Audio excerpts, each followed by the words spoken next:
Hello বন্ধুরা, welcome আমার digital ডায়েরিতে তোমাদের সবাইকে। আশা করি তোমরা সবাই ভালো আছো আর তোমাদের ভালোবাসায় আমিও ভালো আছি। আর এই যে ভিডিও দেখতে পাচ্ছ এটা বলো তো কোথাকার? এটা হলো আমাদের দত্তপুকুর স্টেশনের। অ্যাকচুয়ালি আজকে বাপিকে স্টেশনে নিয়ে গিয়েছিলাম ট্রেনে তুলে দেওয়ার জন্য।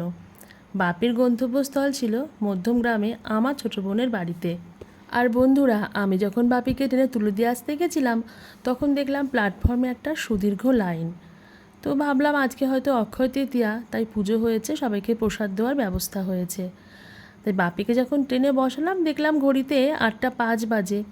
বাপিকে বলে আমি চলে আসলাম ওই লাইনে অংশগ্রহণ নিতে।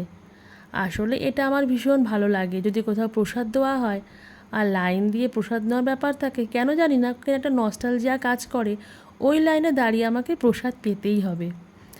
জানি তোমরা হয়তো হাসবে অনেকে, সে হেসো। আর দেখো এই ফুলগুলো কি সুন্দর লাগছিল, তাই হাতে ফোন ছিল, ছবি তুলে নিলাম। আর এই যে লাইনটা এত বড় ছিল, কিন্তু খুব তাড়াতাড়ি প্রসাদ দেওয়া হচ্ছিল, তাই বেশিক্ষণ লাগলো না, মিনিট 5-এর মধ্যে আমি পৌঁছে গেলাম প্রসাদ দেওয়ার যথাস্থানে। কিন্তু আমি যখন প্রসাদ দেওয়ার জায়গায় চলে আসলাম তখন দেখলাম যে আমার মনের ভুলটা ভাঙলো। আসলে আজকে অক্ষয় তৃতীয়া তো বটেই, আর সেই অক্ষয় তৃতীয়ার শুভক্ষণ বলেই আজকে দীঘাতে আমাদের মাননীয় মুখ্যমন্ত্রী উদ্বোধন করলেন জগন্নাথ মন্দির।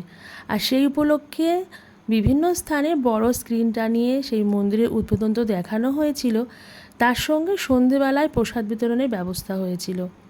আর এখানে প্রসাদ বলতে ছিল পোলাও আর আলুর দম। যখন বাপিকে দিয়ে আসছিলাম তখন তো দেখেইছি সবার হাতে, তাই তখনই ভেবে নিয়েছিলাম যে সময় পেলে প্রসাদটা অবশ্যই নিতে হবে। আর এখানে দেখো জগন্নাথ দেবের ফটোটা খুব সুন্দর লাগছিল। তো যাই হোক, প্রসাদ নিয়ে তারপর দেখলাম এখনও হাতে আরও 5 মিনিট।